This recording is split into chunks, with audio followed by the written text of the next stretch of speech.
Hi everyone and welcome back to Xbox 360, a retrospective, a series where I will be looking back at every Xbox 360 game physically released in the UK, all from my own personal collection. Today we're heading back to 2009 and we're going to take a look back at a game that has become something of a cult classic. Today we're looking back at 50 Cent, Blood on the Sand. Let's jump in.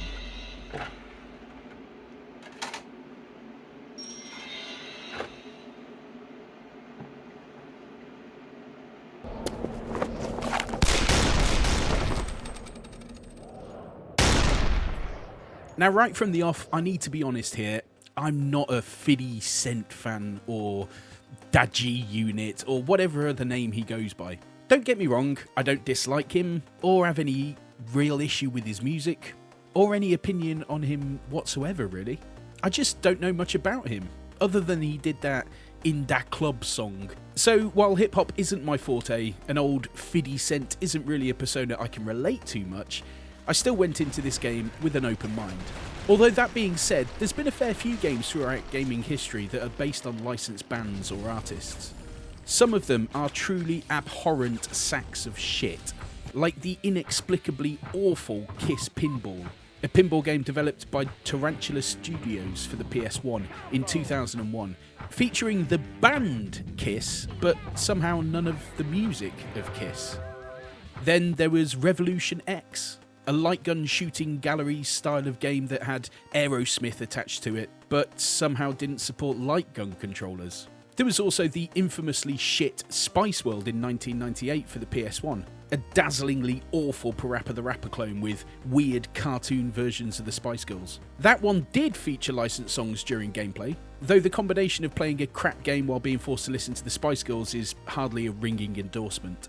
Speaking of infamously shit games, there were the Make My Video games for the Mega CD, with versions available from In Excess, Crisscross, the C&C Music Factory, and Marky Mark and the Funky Bunch. I say games in the loosest possible term, more like moving pre-edited clips into order while being subjected to terrible music. Something the modern world would probably consider a form of torture. Then there was the deeply average Crew Ball, another pinball game, this time developed by New FX and released in 1992 for the Mega Drive, or Genesis in North America. This one had 3 Motley Crue songs, although weirdly none of them played during the actual gameplay. There were some music games which kind of worked. Michael Jackson's Moonwalker on the Master System and the Mega Drive were actually somewhat decent, as you danced and kicked magic at a bunch of goons while rescuing some children, before turning into a spaceship and launching interstellar war against your terrifying sounding nemesis, Mr. Big. I mean, sure, we eventually got to SingStar, Guitar Hero and Rock Band, but it was a pretty rocky road to get there.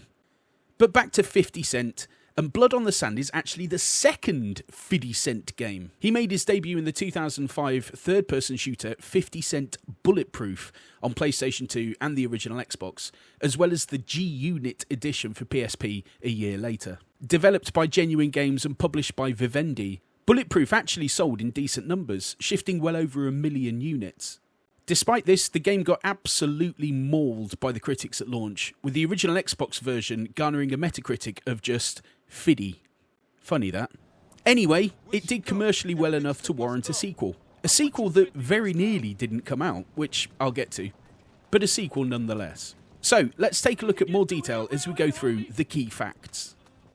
50 Cent Blood on the Sand was developed by the British team at Swordfish Studios, which eventually became Codemasters Birmingham after various acquisitions.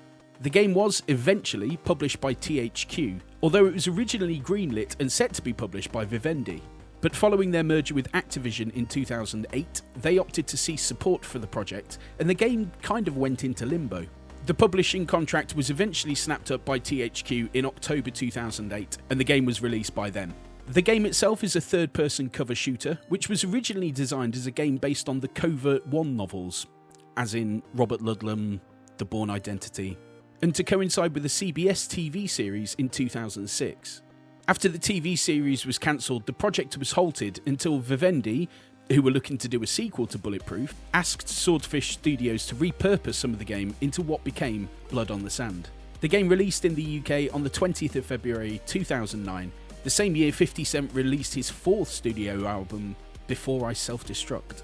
The game was released on the Xbox 360 and the PlayStation 3 and was built in Unreal Engine 3. At launch, the game garnered a Metacritic rating of 71, which was, at the very least, a marked improvement over Bulletproof. In terms of backwards compatibility for Xbox One and Xbox Series X, it's good news, as the game was added to the compatibility list back in 2021. The game is no longer available digitally, most likely due to music licensing, so you will need it on disc if you want to play it. As of November 2024, the online servers are still playable, and the entire game is available to play in online co-op right from the outset. So, if you and your buddy want to play as 50 Cent and a member of Daji Unit for some co-op shenanigans, you're in luck. So with all that out of the way, let's talk about the actual game. Now, the first thing I've got to mention is the plot. I'll be honest, I didn't expect much from the plot. I was hardly thinking I was going to get what remains of Edith Finch levels of narrative complexity and emotional storytelling from a 50 Cent game. Hell, I wasn't even expecting a Call of Duty level of deep dive into story nuances and plot twists. But Blood on the Sand doesn't even get to that. Mr. 50, what a surprise.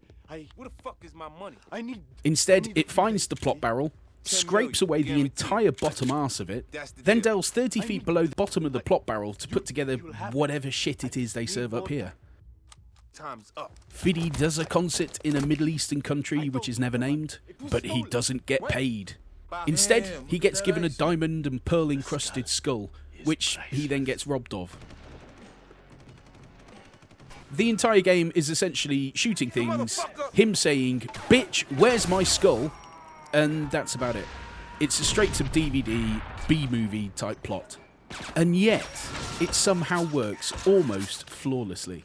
When you literally can't give a single toss about the story, the game then becomes about what you do and how you do it. At its core, Blood on the Sand is a third-person shooter. It has a cover system to deliver a Gears of War style pop and shot feel to it, mixing the action between incredibly linear and confined corridors inside buildings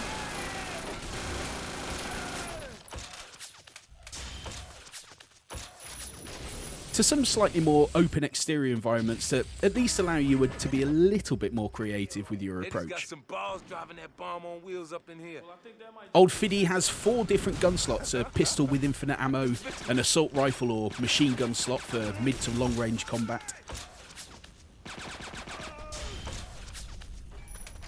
an SMG or shotgun slot for close quarters combat,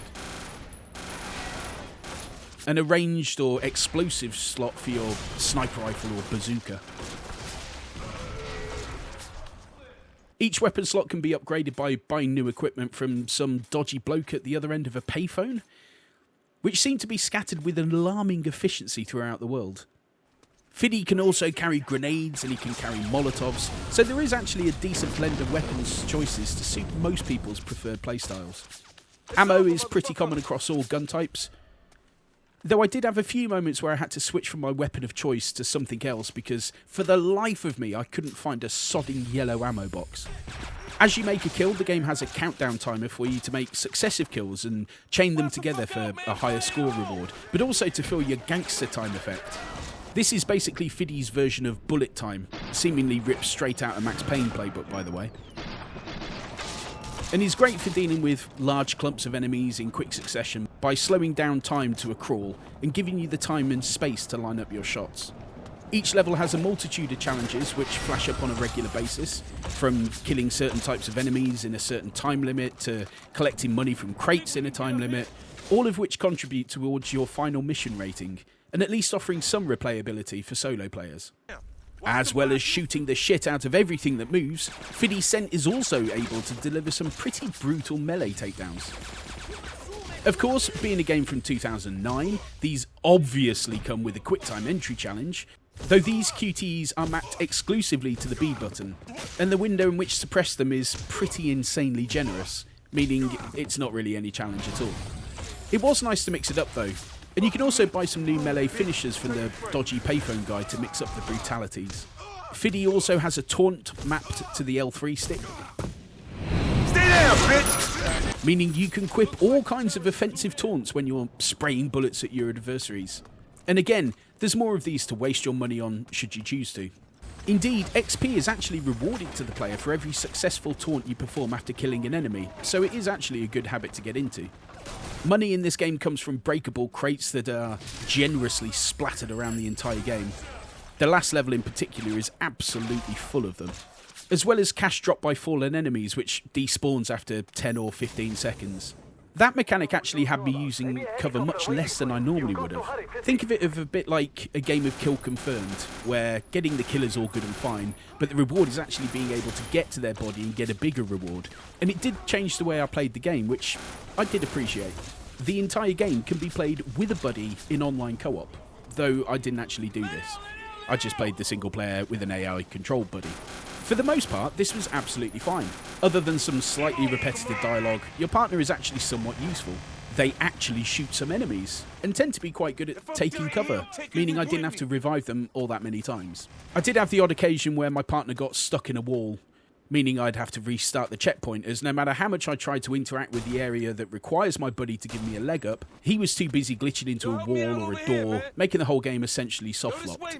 But this aside, I imagine Blood on the Sand would be a real giggle in co-op. There's a couple of levels where you're racing around in an armoured Hummer, with one player driving and the other player mounting a massive machine gun. In single player it was always me who had to drive, although it would have been nice to have swapped it up. But both driving levels are pretty short, so it wasn't a major downer. There is a third level where you get to man machine guns in a helicopter, which delivers almost wanton levels of murder and destruction, which was rather satisfying.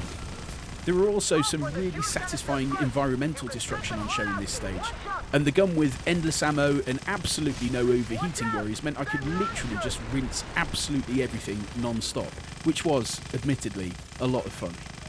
There's not any puzzles or anything to break up the gunplay. Each level has 5 collectible posters and 5 targets to shoot, so I did spend a fair bit of time exploring the levels in more detail, though by the time the 5th mission or so rolled around, I'd become less interested in those things. I will give a little shout out for the music in this one. While I played with the music off, I did this because I'm going to upload my playthrough to YouTube, so if anyone wants to grab some gameplay footage to make their own content with, they can do so. And while I am not physically scared of Dadgy Unit or whatever Fiddy and his little entourage call themselves, I am very much scared of his lawyers, who I imagine are probably slightly more expensive than I can afford. But 50 Cent actually wrote 18 tracks specifically for this game, which is quite a commitment. In fact, 50 Cent actually played and fed back on the game at multiple points during its development. The game randomly seems to include some weird helicopter boss battles at the end of a few of the stages, which were reportedly added to the game at the request of 50 Cent's son, according to the game's technical director, David Percival. By his account, the Vivendi team flew to the US to present the game to 50 Cent, who told them his son would playtest it for him. His son played it, loved it, and said it would be better with helicopters. To which 50 Cent reportedly turned around and said, "You heard him, make a level with helicopters." And they did. Blood on the Sand has actually garnered quite a cult following, and in all honesty, it's pretty easy to see why. The gunplay is really solid, the story is absolutely ridiculous, the taunts are amusing to use for a few minutes, the action comes thick and fast. This is a game that very much wears its heart on its sleeve. It doesn't apologise for being itself. It knows what it is, and it sets out to entertain you. And I've got to say, it genuinely succeeded. Graphically, it holds up reasonably well for a 15-year-old game. The frame rate is generally solid, and the gameplay rarely lets up. While I didn't play it in co-op myself, I imagine this game is a lot of fun playing with a friend, and I'd be very much happy to play through it again online in co-op. The game is short, by the way. 9 missions in total, 3 of which are vehicle-based. I played the game on easy for time purposes, and I had it beaten in a little over 4 hours. But those 4 hours were an absolute blast. A solid and entertaining cover shooter with a hint of silliness, about 64,000 murdered enemies, and twice as many times as that hearing 50 Cent scream, "Bitch, where's my skull?" Achievement-wise, the list is basic. An achievement for finishing each mission, stackable difficulty achievements for beating the campaign, and multiplayer achievements for beating stages and the game with a buddy. The usual collector achievements, as well as one for buying everything from the shop, and just a couple of miscellaneous ones, chaining together 5 kills in quick succession, killing an enemy by blowing up a rocket in gangster time, that sort of thing. Nothing here is unobtainable or overly difficult. Achievement hunters will likely have it all done in 12 hours or so, as long as you've got a co-op buddy to farm the online points with. Value-wise, though, this one is a little more interesting. While 50 Cent Bulletproof was a critical failure but a commercial success, it's easy to come across. Blood on the Sand, however, did not sell well. At all. And, being a licensed product, it's no longer available on digital stores. With the Xbox version now backwards compatible, demand for the game has risen in recent years, coupled with the relative scarcity for a reasonably well-known game.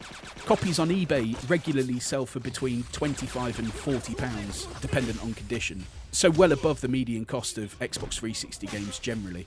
A quick look on Vinted would suggest more around the £40 mark, as well as the odd chances who will slap £100 price tags on it. CEX in the UK regularly charge between £30 and £40 for it, so certainly pricier than you might expect for it.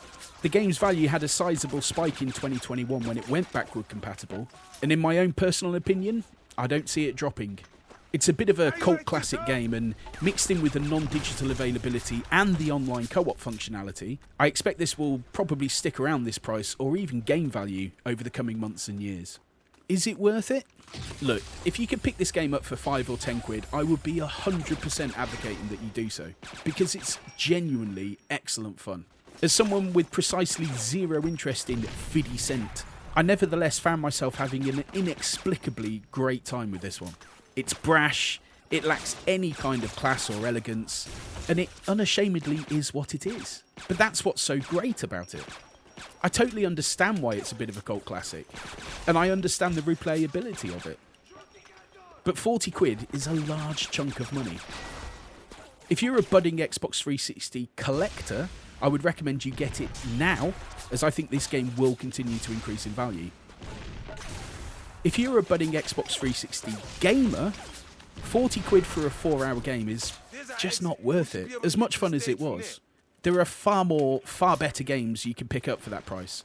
Although, none of those games allow you to follow 50 Cent asking, "Bitch, where's my skull?" a trillion fucking times. So, I really can't answer that question.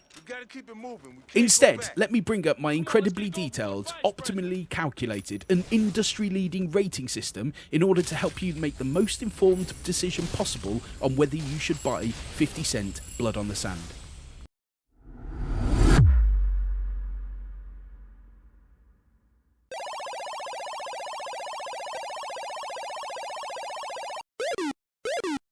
Not shit. So there you go. That was 50 Cent Blood on the Sand. And that was it for episode 4 on the Retrospective. I'd love to know in the comments your thoughts on the game. Are you accepting of this game as a cult classic? Or did you scratch your head playing it, wondering why a bloke said, "Bitch, where's my skull?" more times than could ever be appropriate? Do you own it? Would you like to co-op on it? Let me know. Also, just to let you know, I will be uploading the entire playthrough of the game.